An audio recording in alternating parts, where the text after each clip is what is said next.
Velux, danska kompanija, proizvođač krovnih prozora i opreme, proslavlja ove godine 20 godina poslovanja na srpskom tržištu. Prvih 20 godina u Srbiji.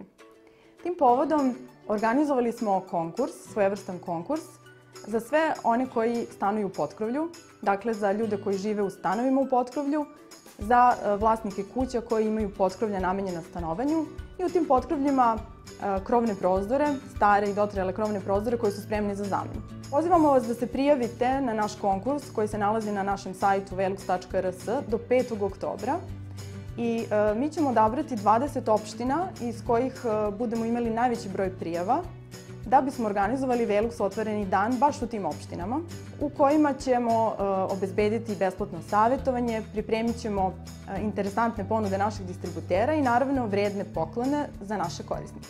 I zato ne zaboravite da se prijavite do 5. oktobra na velux.rs kako biste sebi i svojim sugrađanima obezbedili učešće na ovom konkursu i mogućnost da Velux karavan poseti baš vašu opštinu ili vaš grad.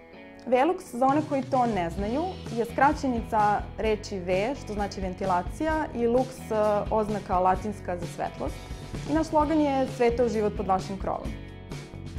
I zato sa radošću očekujemo vaše prijave i dozvolite nam da i mi unesemo svetlost u vaše živote.